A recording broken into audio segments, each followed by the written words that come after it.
Professor doctor حافظ ابو یحییٰ نور پوری صاحب حفظہ اللہ تعالی، وہ آپ احباب کے سامنے حجیت حدیث کے موضوع پر جاندار شاندار علمی تحقیقی گفتگو فرمائیں گے۔ تشریف لاتے ہیں ڈاکٹر حافظ ابو یحییٰ نور پوری حفظہ اللہ تعالی۔ السلام علیکم ورحمۃ اللہ وبرکاتہ۔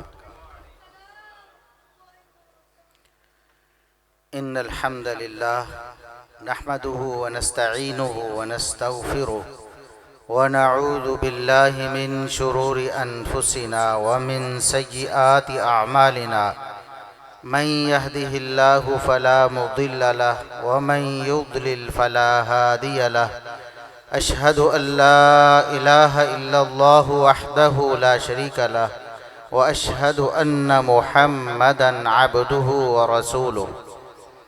اما بعد فاعوذ باللہ السمیع العلیم من الشیطان الرجیم من ہمزہ ونفخہ ونفثہ، بسم اللہ الرحمن الرحیم۔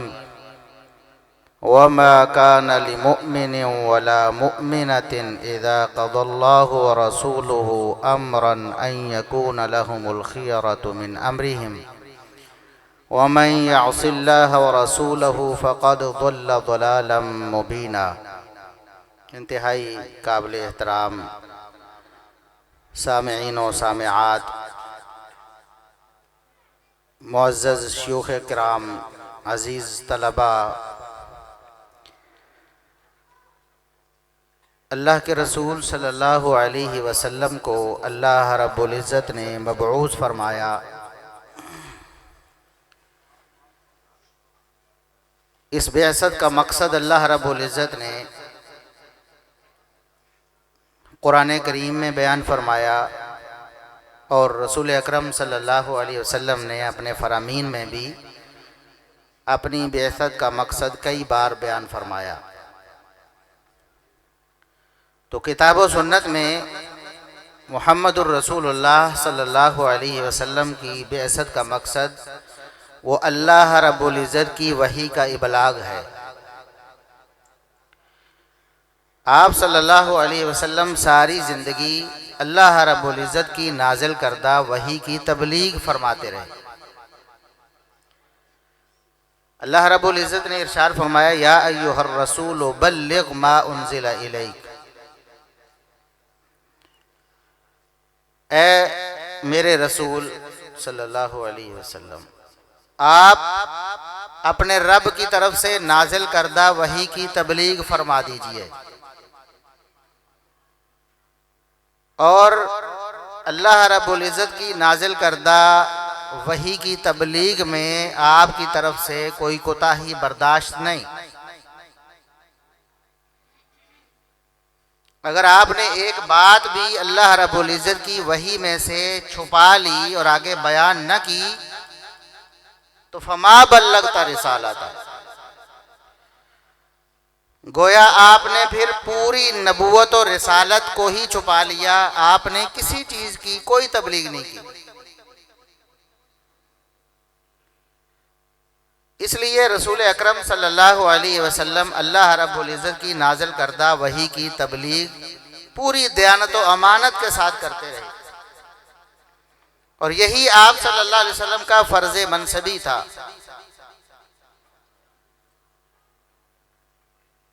صرف تبلیغ ہی نہیں بلکہ تشریح اور تفہیم بھی محمد الرسول اللہ صلی اللہ علیہ وسلم اللہ کی وحی کی فرماتے تھے۔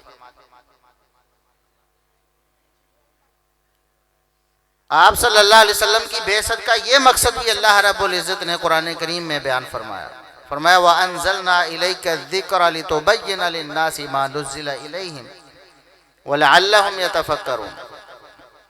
اے نبی، آپ پر وحی کو نازل کرنے کا مقصد یہ ہے کہ آپ لوگوں کو وحی کی توضیح فرما دیں، وضاحت کر دیں، تشریح فرما دیں، تاکہ لوگ اس پر غور و فکر کر سکیں۔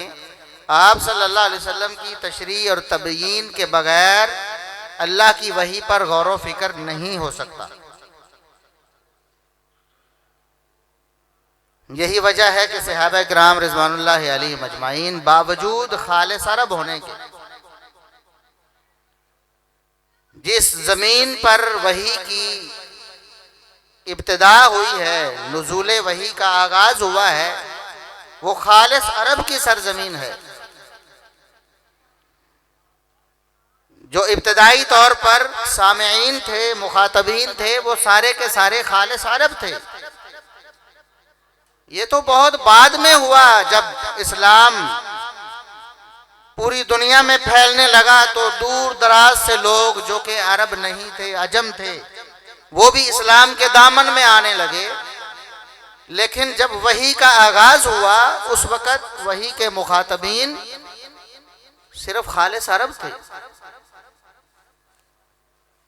اور عربوں میں بھی بڑے بڑے فصیح اللسان، قادر الکلام شعراء، جن کو لوگ زبان دانی کے حوالے سے بہت قدر و منزلت سے دیکھتے تھے، وہ لوگ بھی موجود تھے اس معاشرے میں۔ تو اللہ فرماتا ہے ہم نے یہ وحی آپ کی طرف ہے نبی اس لیے نازل فرمائی ہے، آپ کے ذریعے نازل فرمائی ہے، پہلے آپ کے قلب اطہر پر، اس کے بعد آپ کے ذریعے اس کی تبلیغ ہوئی ہے۔ اس کی وجہ یہ ہے تاکہ آپ لوگوں کو سمجھا دیں کہ اللہ رب العزت اپنی وحی میں کیا فرما رہا ہے۔ جب خالص عرب کو بھی ضرورت تھی کہ محمد الرسول اللہ صلی اللہ علیہ وسلم اس وحی کی تشریح و تبیین کریں، تو پھر باقی لوگ جو تھے، عجم تھے اور پوری دنیا کے باقی جو لوگ تھے، ان کو تو بلاولا ضرورت ہوگی کہ محمد الرسول اللہ صلی اللہ علیہ وسلم سے ان کے پاس تشریح و تبیین آئے۔ صحابہ کرام رضوان اللہ علیہم اجمعین نے کئی سال محمد الرسول اللہ صلی اللہ علیہ وسلم کے سامنے زانوئے تلمذ طے کر کے قرآن کریم کی تفسیر پڑھی ہے۔ سیدنا عبداللہ ابن مسعود رضی اللہ عنہ وہ ارشاد فرماتے ہیں کہ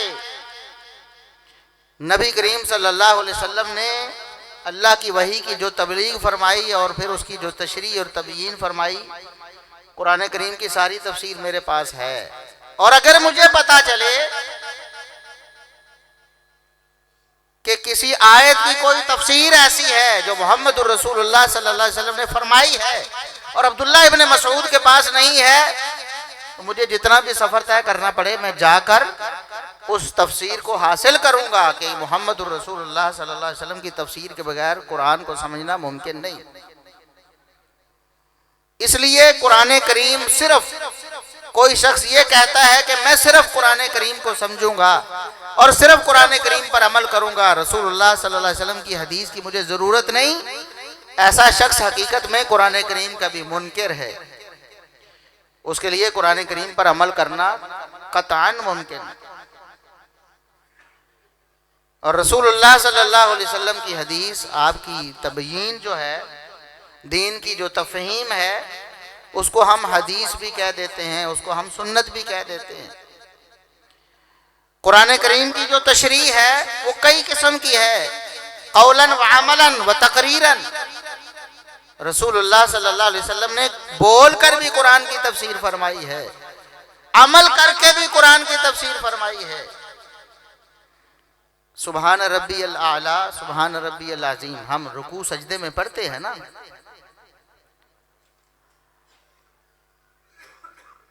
تو صحابی فرماتے ہیں کہ اللہ کے رسول صلی اللہ علیہ وسلم اصل میں قرآن کریم میں آیت نازل ہوئی ہے، آیت جس میں اللہ کی تسبیح کا حکم دیا گیا ہے۔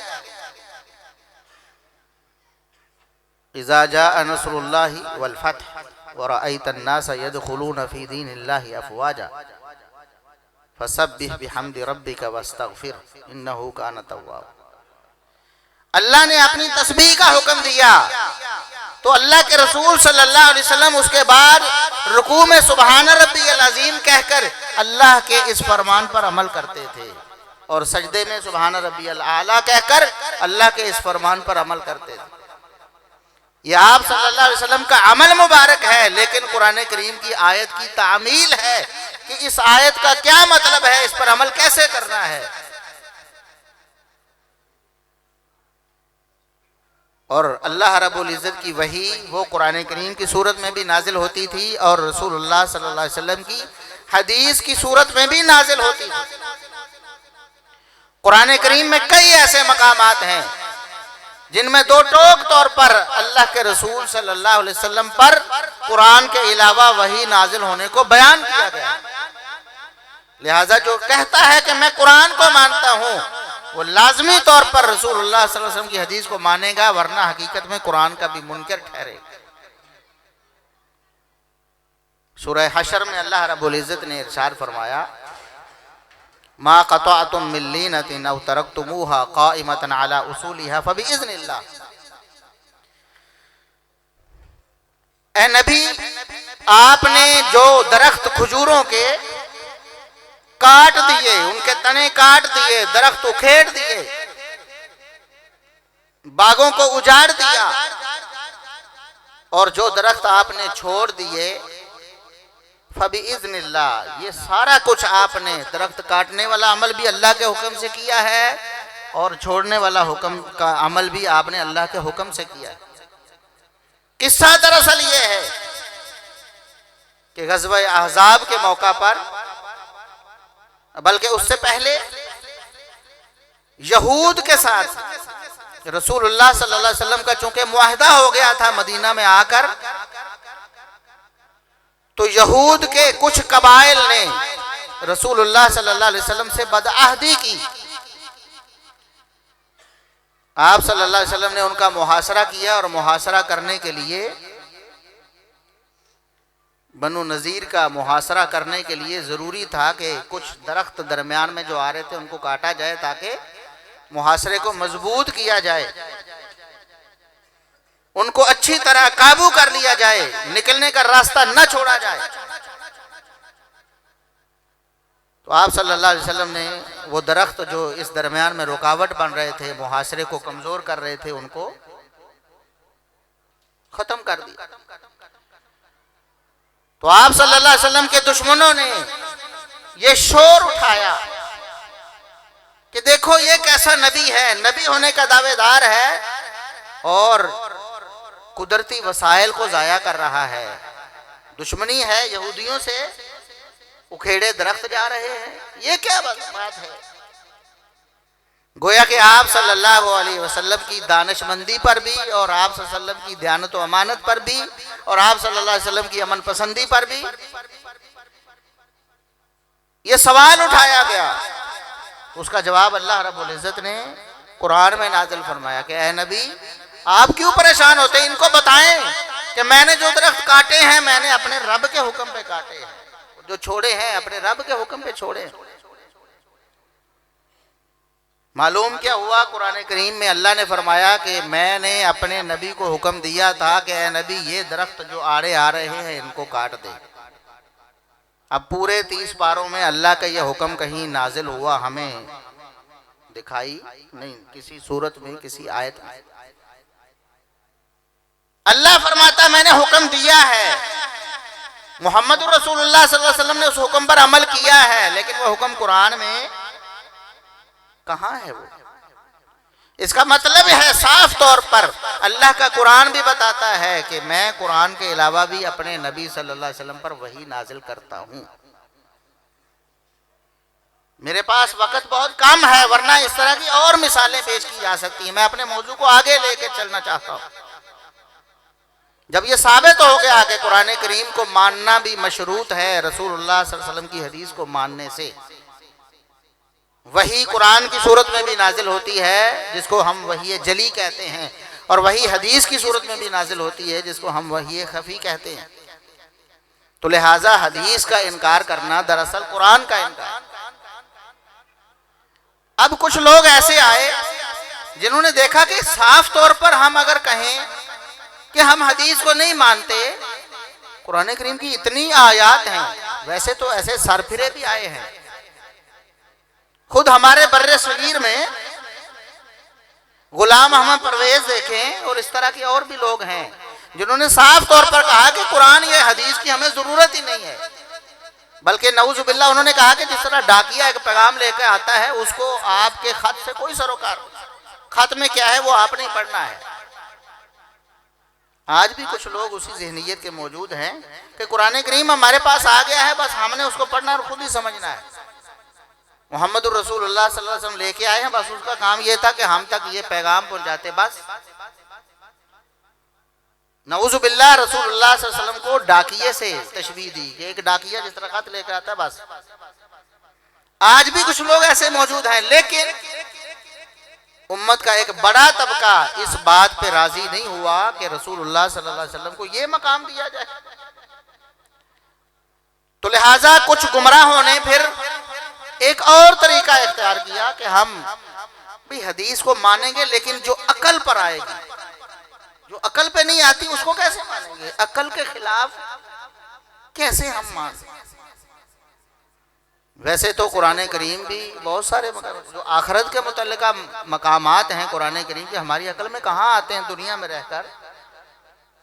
جنت ہے، جہنم ہے، قبر کے حالات، اس کے بعد حشر کے حالات، جو بھی بیان ہوا ہے منظرنامہ قرآن کریم میں، کیا وہ سارا عقل میں آنے والا ہے؟ اللہ فرماتا ہے جہنم میں جہنمی چلے جائیں گے۔ ہم دنیا میں دیکھتے ہیں کہ آگ لگتی ہے، جسم جل جاتا ہے، کچھ دیر لگتی ہے، جسم جلتا ہے، لیکن اس کے بعد جسم جل کر ختم ہو جاتا ہے۔ جب تک جسم ہے، جلتا ہے، تو درد دکھ ہوتا ہے۔ جب جسم ہی نہیں رہے گا، جل کر ختم ہو جائے گا، تو پھر کیسے عذاب ہوگا؟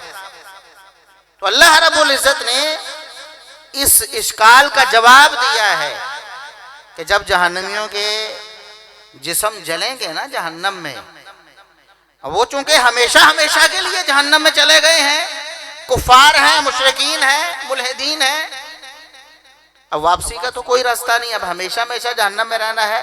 اب جہنم آگ ہے، جلائے گی جسموں کو، جسم جل جائیں گے تو پھر کیسے عذاب ہوگا؟ اللہ نے فرمایا بدلناہم جلودا غیرہا لیذوقوا العذاب، ہم ان کے جسم بار بار بناتے رہیں گے، جسم جلے گا ہم دوبارہ اس کو چمڑی دے دیں گے، گوشت دے دیں گے، بار بار جلے گا، بار بار جلے گا، تاکہ اللہ کے عذاب کو چکھتا رہے۔ کیا دنیا میں ایسا ہمارے سامنے کبھی ہوا ہے کہ کسی کا جسم جل کر مکمل جلنے کے بعد بھی دوبارہ بن گیا ہو؟ یہاں تو جزوی طور پر جل کر بھی ساری زندگی اس کے آثار نہیں مٹتے، کئی سرجریاں کروا کر بھی اصلی حالت پہ نہیں آتا، چیزا کہ سارا جل کر دوبارہ سے سارا کا سارا اسی طرح بن جائے، ہماری عقل میں نہیں آتا۔ تو اللہ رب العزت کی وحی پر اپنی عقل کو حاکم نہیں بنانا، یہ گمراہ لوگوں کا طریقہ تھا، اور آج بھی آپ کو اکثر گمراہ یہ کہتے نظر آئیں گے فلاں حدیث تو عقل کے خلاف، بتاؤ یہ کیسے ہو سکتا ہے؟ قرآن نے اس کا رد کیا ہے، شبہ کا رد۔ جو کہتے ہیں نا ہمیں سمجھاؤ، ہماری تو سمجھ میں ہی نہیں آتی، یہ کیسے ہو سکتا ہے؟ اللہ نے کہا یہ بے وقوف لوگ ہیں۔ یہ کون ہے؟ بے وقوف لوگ ہیں۔ قبلہ تبدیل ہوا، مدینہ میں آ کر 16-17 ماہ رسول اللہ صلی اللہ علیہ وسلم بیت المقدس کی طرف رخ کر کے نماز پڑھتے رہے، پھر اللہ کا حکم آیا تو قبلہ بدل گیا۔ اب لوگوں نے سوال کیا، جو اصل میں ماننا نہیں چاہتے تھے، اس طرح کے سوال اشکالات وہ کرتے ہیں جو ماننا نہیں چاہتے، انکار کرنا ہے بہانہ بناتے ہیں۔ تو اللہ نے فرمایا سَيَقُولُ السُّفَهَاءُ مِنَ النَّاسِ مَا وَلَّاهُمْ عَنْ قِبْلَتِهِمُ الَّتِي كَانُوا عَلَيْهَا۔ یہ عقلی اعتراضات صرف حدیث پر نہیں، لوگوں نے قرآن پر بھی وارد کیے ہیں۔ اللہ نے جواب کیا دیا ہے؟ سوال کیا، اللہ نے فرمایا یہ بے وقوف لوگ آپ سے پوچھتے ہیں، یہ بے وقوف لوگ ہیں جو پوچھتے ہیں کہ قبلہ کیوں تبدیل ہو گیا، کیا وجہ بنی، سبب کیا ہے، بتائیں ہمیں سمجھ نہیں آتا۔ وہ بدلنا تھا تو پہلے ہی بدل جاتا، اللہ کو نہیں پتا تھا؟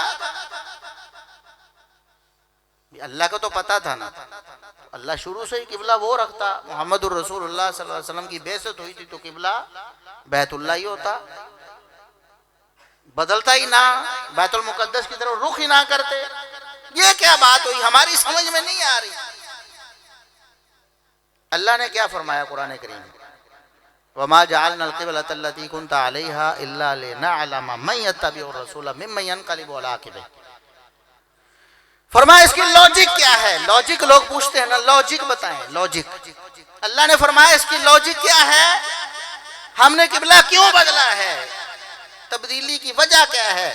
فرمایا ایک ہی وجہ ہے، ہم دیکھیں کہ کون رسول کی پیروی کرتا ہے اور کون ایڑیوں پہ پھر جاتا ہے، کون کہتا ہے آمنا وصدقنا، ہمارے پاس اللہ کا پیغام آیا ہم نے مان لیا، اور کون ہے جو کہتا ہے نہیں مجھے سمجھاؤ کیوں ایسا ہوا۔ یاد رکھیں شریعت کے احکامات میں سے کچھ ایسے ہیں جن کی علت، جن کی وجہ، جن کا سبب اللہ اور اس کے رسول صلی اللہ علیہ وسلم نے بیان کر دیا ہے، وہ ہمارے سامنے آتا ہے، ہم اس حکم کو بھی مانیں گے اور اس کی علت کو بھی، اس کے سبب کو بھی مان لیں گے۔ اور اکثر احکامات، زیادہ احکامات ایسے ہیں جن کی علت اور سبب اللہ نے بیان نہیں فرمایا، نبی صلی اللہ علیہ وسلم نے بیان نہیں فرمایا، ان کے بارے میں ہم کہیں گے آمنا وصدقنا، ہم نے مانا ہے، تسلیم کیا ہے، بس یہی تو ایمان ہے، ہماری عقل میں نہ آئے تب بھی مانے، یہی ایمان ہے۔ رسول اکرم صلی اللہ علیہ وسلم ایک دن تشریف فرما تھے، آپ نے ایک واقعہ بیان فرمایا پرانے دور کا واقعہ ہے، ایک شخص بکریاں چرا رہا تھا، صحیح بخاری میں۔ لوگ اسی طرح کے اعتراضات کرتے ہیں، جی دیکھو ہماری عقل میں نہیں آتا، کبھی ایسا ہوا ہے، بتاؤ کبھی ایسا ہوا ہے، یہ کہتے ہیں۔ ایک شخص بکریاں چرا رہا تھا، بھیڑیا آتا ہے، وہ شخص رکاوٹ بنتا ہے، بھیڑیا بول کر کہتا ہے ملہا یوم السبع، بتاؤ اس دن کیا ہوگا، کون اس دن بچائے گا جس دن میرے علاوہ کوئی ان کا چرواہا نہیں ہوگا، یہ میرے رحم و کرم پہ ہوں گی۔ آج تو تم موجود ہو، ان کو بچا رہے ہو، اس دن کیا ہوگا جب تم نہیں ہوگے، یہ بکریاں میرے رحم و کرم پہ ہوں گی، پھر کون بچائے گا؟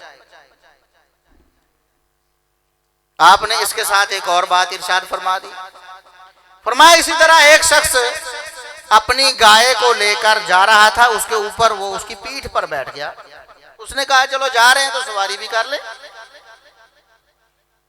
گائے نے بول کر کہا لم اخلق لہذا، اللہ کے بندے اللہ نے مجھے اس لیے پیدا، خلقت للحراسہ، مجھے تو اللہ نے کھیتوں میں ہل چلانے کے لیے پیدا کیا ہے، وہ کام تم لے لو، یہ کیا ظلم کر رہے ہو، اللہ نے مجھے اس لیے پیدا نہیں کیا۔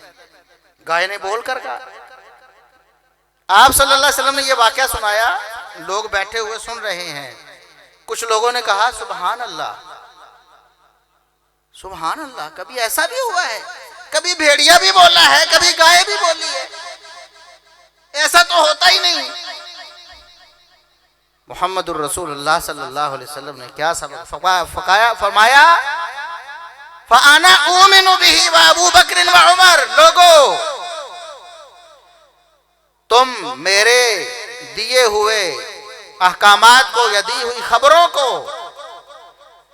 بتائی ہوئی باتوں کو اپنی عقل پر پرکھنا چاہتے ہو کہ ہماری عقل میں آئے تب ایمان لائیں، سن لو میں بھی اس پر ایمان لاتا ہوں، مجھے اللہ نے بتائی ہے، میں نے نہیں پوچھا کہ گائے کبھی بولتی نہیں، بھیڑیا کبھی بولتا نہیں۔ اور یاد رکھو جب میں نے بیان کی، ابو بکر عمر بھی اس کو مانتے ہیں، انہوں نے نہیں پوچھا کہ ہماری عقل میں نہیں آتی، یا کبھی گائے بولی نہیں، یا کبھی بھیڑیا بولا نہیں۔ اللہ کی وحی کو اپنی عقل پر پیش نہیں کرنا، ہماری عقل محدود ہے، ہمیں تو نظر آتا ہے یہ چند میل کے بعد زمین و آسمان مل رہے ہیں، تو کیا واقعی ایسا ہوتا ہے؟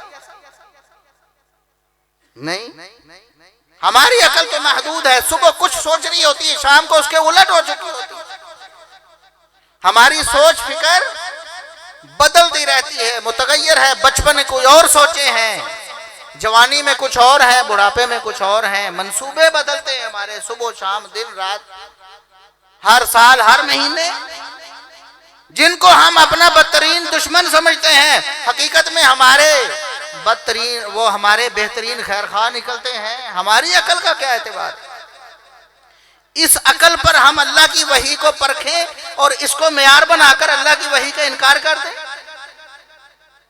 حدیث اللہ کی وحی ہے، رسول اللہ صلی اللہ علیہ وسلم کی سنت کو کبھی بھی اپنی عقل پر پرکھا نہیں جا سکتا۔ بالکل۔ ایک اور گروہ آیا جنہوں نے کہا کہ نہیں، یہ بات بھی لوگ قبول نہیں کرتے، ہمیشہ وار ایسے طریقے سے کیا جاتا ہے جس کو لوگ پہچانتے نہیں کہ اس طریقے سے بھی وار ہو سکتا ہے۔ انہوں نے کہا کہ نہیں جی عقل کی بات نہ کرو، کہو یہ قرآن کے خلاف ہے، بھی فلاں حدیث قرآن کے خلاف ہے، بخاری کی اتنی حدیثیں قرآن کے خلاف ہیں۔ اچھا بھئی آپ کو کس نے کہا کہ قرآن کے خلاف ہے؟ یعنی محمد الرسول اللہ صلی اللہ علیہ وسلم کے فرامین آپ کے محتاج ہیں کہ آپ ان کو اوکے کریں کہ یہ اللہ کے فرمان کے مطابق ہے اور یہ اللہ کے فرمان کے خلاف ہے؟ نعوذ باللہ۔ بات وہی تھی عقل پرستی جو بڑے بڑے گمراہ فرقے معتزلہ جہمیہ وغیرہ میں تھی، اور یہی عقل پرستی ان لوگوں نے اس طریقے سے اس کو عقل کا نام نہیں دیا، کہا یہ قرآن کے خلاف ہے۔ بھئی قرآن کے موافق کیا ہے، قرآن کے خلاف کیا ہے، یہ فیصلہ کس نے کرنا ہے؟ کہتا میری عقل فیصلہ کرے گی نا یہ قرآن کے مطابق ہے یا قرآن کے خلاف۔ یعنی بات اپنی عقل کی ہے، عقل پرستی ہے۔ حقیقت میں اللہ کے رسول صلی اللہ علیہ وسلم کا جو فرمان آپ سے ثابت ہے کبھی قرآن کے خلاف نہیں ہو سکتا۔ کہنے لگے جی جادو کی حدیث ہے صحیح بخاری میں، قرآن کے خلاف ہے۔ جادو ہوا رسول اکرم صلی اللہ علیہ وسلم پر، صحیح بخاری کی حدیث نے بتایا، کہتے قرآن کے خلاف ہے۔ بھئی کیسے قرآن کے خلاف ہے؟ کہتے جی کافر کہتے تھے نبی کریم صلی اللہ علیہ وسلم جادو زدہ ہیں، آپ پر جادو ہوا ہے۔ اللہ نے کہا کہ میرے نبی پر جادو نہیں ہوا، وہ تو ان کی بات غلط تھی۔ اب بخاری کی حدیث کہہ رہی ہے جادو ہوا ہے، ہم قرآن کو مانیں یا حدیث کو مانیں؟ پہلی بات تو یہ تھی کہ اللہ نے قرآن میں یہ نہیں کہا کہ کسی نبی پر کبھی جادو ہو نہیں سکتا۔ وہ اصل میں وحی کے نزول کی کیفیت کو جادو سے تعبیر کرتے تھے، کہتے تھے نبی کریم صلی اللہ علیہ وسلم جب وحی نازل ہوتی تو آپ صلی اللہ علیہ وسلم دنیا سے کٹ جاتے تھے، ارد گرد ماحول کی خبر نہیں رہتی تھی، شدت اور سختی کی وجہ سے آپ صلی اللہ علیہ وسلم کو پسینہ آ جاتا تھا۔ آپ کے سامنے بیٹھا ہوا کوئی شخص اگر ایسی کیفیت حالت میں ہو جائے تو آپ تو کہیں گے نا کہ اس کو کچھ ہو گیا ہے۔ وہ حقیقت میں وحی کی کیفیت تھی، اس کا تو رد یہی تھا کہ یہ جادو نہیں ہے، یہ اللہ کی وحی ہے۔ محمد الرسول اللہ صلی اللہ علیہ وسلم پر یہ جو کیفیت طاری ہوتی ہے یہ جادو کی وجہ سے نہیں بلکہ اللہ کے وحی کی نزول کی وجہ سے۔ باقی جادو کا انبیاء پر ہو جانا خود قرآن نے اس کا اثبات کیا ہے۔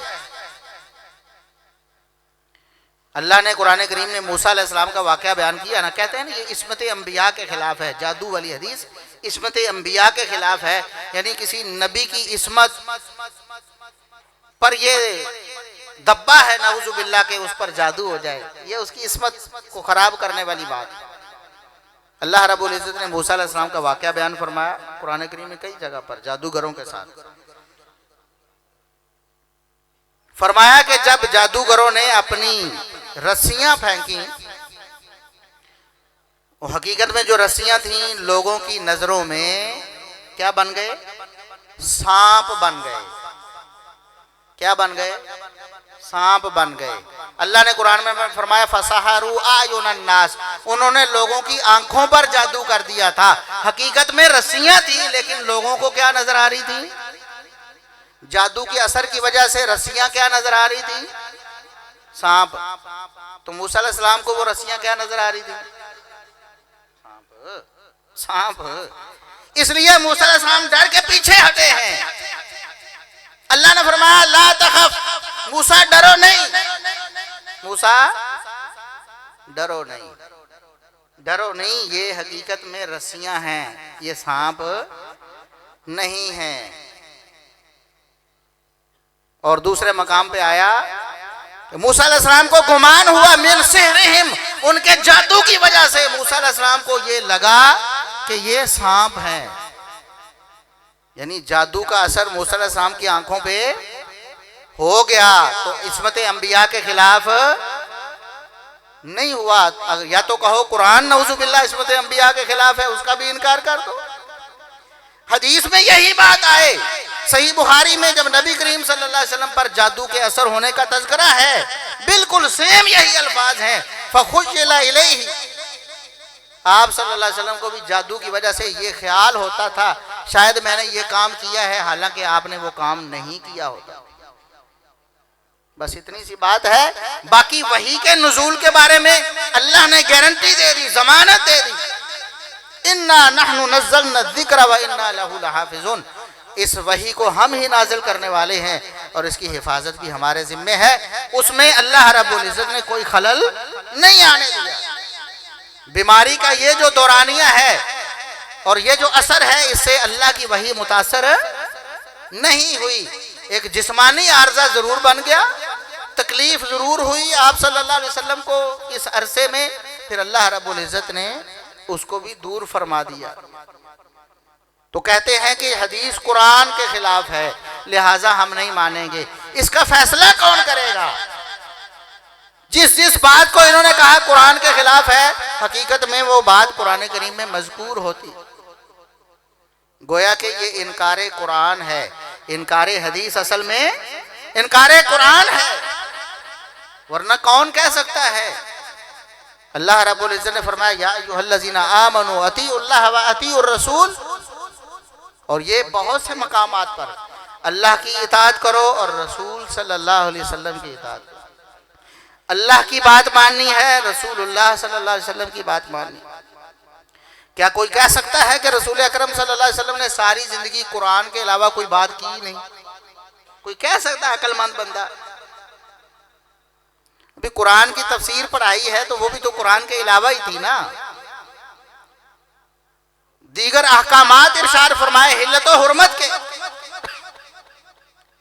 اب یہ کہتے ہیں جی ہم صرف قرآن کو مانتے ہیں, اور پھر نتیجہ کیا نکلتا ہے؟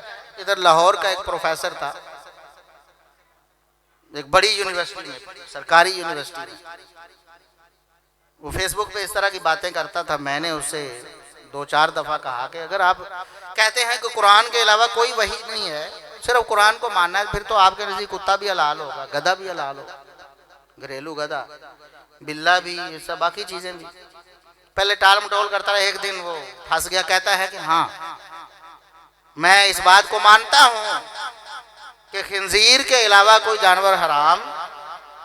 کہتا خنزیر کو قرآن میں حرام کہا گیا لہذا میں مانتا ہوں, باقی سارے. کہتا ہے کہ اللہ کا نام لے کر خنزیر کے علاوہ کوئی جانور ذبح کرو, میں اس کو کھا کے دکھاؤں. ہم نے کہا بیوقوف, تمہارے نزدیک وہ حلال ہے, ہمارے نزدیک تو حرام ہے. مطلب کتا ہمارے نزدیک حرام ہے, ہم اس پر اللہ کا نام کیسے دیں گے؟ ہم لے کر آپ کے پاس آ سکتے ہیں تاکہ لائیو آپ حرام خوری کر کے ہمیں دکھا, ہمیں پتہ تو چلے کہ منکرین حدیث کتنے گرے ہوئے. بس پھر وہ بھاگ گیا, اس کے بعد اس نے بات نہیں کی. تو منکرین حدیث رسول اللہ صلی اللہ علیہ وسلم نے اپنے فرمان میں اس چیز کی نشاندہی کی تھی کہ جو لوگ میری حدیث کو ماننے سے انکار کریں گے وہ حقیقت میں حرام خوریاں کریں گے. فرمایا کہ ایک وقت آئے گا, ایک شخص تکیہ لگائے ہوئے, ٹیک لگائے ہوئے بیٹھا ہوگا, اور اسے کہا جائے گا کہ فلاں چیز حلال ہے حرام. وہ کہے گا صرف قرآن میں جو ہے حلال اللہ نے کیا ہے وہی حلال ہے, جو قرآن میں حرام ہے وہی حرام ہے, اس کے علاوہ میں کسی چیز کو نہیں مانتا. اللہ کے رسول صلی اللہ علیہ وسلم نے کیا فرمایا؟ فرمایا یاد رکھو ایسے بدبختوں کی باتوں میں نہیں آنا. قرآن میں اللہ نے گدھے کو حرام نہیں کیا, گھریلو گدھے کو. یاد رکھو میں محمد رسول اللہ صلی اللہ علیہ وسلم اللہ کی وحی سے گھریلو گدھے کو حرام قرار دے رہا ہوں. بتایا کیا کہ ان کے نزدیک گدھا, گھریلو گدھا حرام نہیں ہوگا, کیونکہ وہ تو کہیں کہ ہم صرف قرآن کو مانتے ہیں, قرآن کے علاوہ کسی چیز کو حرام کرنے کا اختیار کسی کے پاس نہیں, نہ نبی کریم صلی اللہ علیہ وسلم کے پاس ہے, نعوذ باللہ. تو لہٰذا حدیث کو اگر نکال دیا جائے تو حلت و حرمت میں ہی آپ کا معاملہ خراب ہو جائے گا, سوائے خنزیر کے کچھ حرام نہیں رہے گا. عبادات کا معاملہ کیا؟ نہ نماز آپ پڑھ سکتے ہیں, نہ روزہ رکھ سکتے ہیں, نہ زکوٰۃ ادا کر سکتے ہیں, نہ حج کر سکتے ہیں. سارا طریقہ تو محمد رسول اللہ صلی اللہ علیہ وسلم نے تفصیل سے بیان کیا ہے.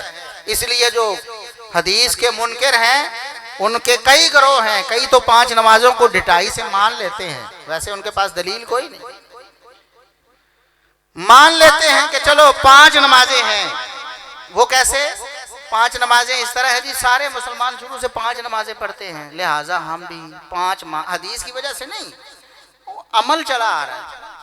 وہ جاہلوں غامدی صاحب یہی کہتے ہیں. ان جاہلوں کو یہ نہیں پتا کہ حدیث ماننے کا بھی عمل شروع سے چلا آ رہا ہے. صحابہ، تابعین، تبع تابعین، ائمہ دین، سارے مسلمان ہمیشہ سے 1400 سال کا تعامل ہے. کبھی بھی کسی نے حدیث کو رد نہیں کیا یہ کہہ کر کہ صرف قرآن کافی ہے. کوئی ایک مثال کسی صحابی سے، کسی تابعی سے، کسی تبع تابعی سے، ائمہ دین میں سے کسی سے پیش کرے جس نے کہا ہو کہ قرآن کے علاوہ ہمیں کچھ نہیں چاہیے، کوئی حدیث ہمارے لیے دلیل نہیں، دین نہیں. تو وہ سارے مسلمان جو 5 نمازیں پڑھتے ہیں کہتے ہیں جی کسی مسجد میں چلے جاؤ محلے کی، یہ لفظ استعمال کرتے کہتے ہیں اپنے محلے کی مسجد میں چلے جاؤ، آپ کو پتہ چل جائے گا کتنی نمازیں ہیں اور نمازوں کا طریقہ کیا ہے. اور اسی محلے کی مسجد میں جا کے ان سے پوچھ لو کہ نبی کریم صلی اللہ علیہ وسلم کے فرامین، حجت اور دین، شریعت ہیں کہ نہیں ہے. ان کے پیمانے دیکھو، ایک بات وہاں سے لے رہے اور دوسری بات چھوڑ رہے. کہتے ہیں کہ سارے مسلمان جو کہ ایسے کرتے ہیں لہٰذا ہم مان لیتے ہیں. سارے مسلمان تو حدیث کو مانتے ہیں، آپ کیوں نہیں مانتے ہو؟ نماز کا طریقہ، نماز کی اوقات، نماز کی تعداد، سارا کا سارا حدیث میں رسول اللہ صلی اللہ علیہ وسلم نے بیان کیا ہے. حج کا طریقہ اللہ کے رسول صلی اللہ علیہ وسلم نے فرمایا خذوا عنی مناسککم، حج کا طریقہ سیکھ لو. نماز پڑھ کے دکھائی، فرمایا کہ نماز کا طریقہ مجھ سے سیکھو. صلوا کما رأیتمونی اصلی، نماز اسی طرح پڑھو جس طرح مجھے پڑھتے دیکھا ہے. تو حدیث رسول اللہ رب العزت کی طرف سے وحی ہے اور ہمارا دین ہے، ہماری شریعت ہے، اور اللہ رب العزت نے اس کی حفاظت کا ذمہ لیا ہے. بعض لوگ کہتے ہیں کہ حفاظت تو اللہ نے صرف قرآن کی ہے، پھر حدیث کیسے مانے؟ حالانکہ اللہ نے کہیں نہیں فرمایا کہ میں نے قرآن کی حفاظت کا ذمہ لیا. اللہ نے فرمایا انا نحن نزلنا الذکر وانا لہ لحافظون، اس ذکر یعنی وحی کو ہم نے نازل کیا ہے اور ہم ہی اس کی حفاظت کرنے والے ہیں. یہ ذکر قرآن بھی ہے اور ذکر حدیث بھی ہے. ایک شخص کہنے لگا کہ دیکھیں ذکر حدیث کیسے ہے. میں نے کہا ابھی بتاتا ہوں آپ کو، قرآن سے بتاتا ہوں. سورہ طٰہٰ پڑھے، اللہ نے فرمایا وَأَقِمِ الصَّلَاةَ لِذِكْرِي، نماز اے نبی میرے ذکر کے لیے قائم کریں. نماز میں کیا کرنا ہے؟ ذکر. نماز کیا کرنا ہے؟ میں نے کہا چلو قرآن پڑھنا شروع کرو نا. اللہ اکبر کہہ کے کیا پڑھو گے؟ کہتے سبحانک اللہ اللہم باعث بینی. میں کہا کدھر گیا؟ پھر سورہ فاتحہ قرآن ہے، اس کے بعد سبحان ربی العظیم، سبحان ربی الاعلیٰ، سمیع اللہ لمن حمدہ، ربنا ولک الحمد، التحیات للہ والصلوات، سارا. پھر درود ابراہیمی، اللہم صلی علی محمد وعلی آل محمد کما صلیت علی ابراہیم. یہ سارا کچھ کہا ہے. تو 70-80% تو نماز میں ذکر جو ہے وہ حدیث ہے. تو قرآن بھی ذکر ہے، حدیث بھی ذکر ہے. اللہ نے فرمایا اس وحی کو ہم نے ہی نازل کیا ہے اور ہم اس کی حفاظت کرنے والے ہیں. اور اس کی حفاظت کا جو طریقہ ہے وہ آپ سماعت فرما رہے ہیں درس بخاری میں بھی کہ ائمہ محدثین نے، خصوصاً امام بخاری رحمہ اللہ نے کس قدر ارکریزی سے، کس قدر محنت سے، کس قدر جانفشانی سے زندگیاں قربان کی ہیں محدثین نے حدیث کی حفاظت کے لیے. آج بھی محفوظ ہے. لوگ شروع سے لے کر ہی منافقین اور پھر ان کے پروردہ جو ہیں حدیث پر اٹیک حملے کرتے رہے ہیں. آج بھی حدیث اللہ کے فضل و کرم سے محفوظ ہے، قیامت تک محفوظ رہے گی. سبحان ربک رب العزت عما یصفون وسلام علی المرسلین والحمد للہ رب العالمین.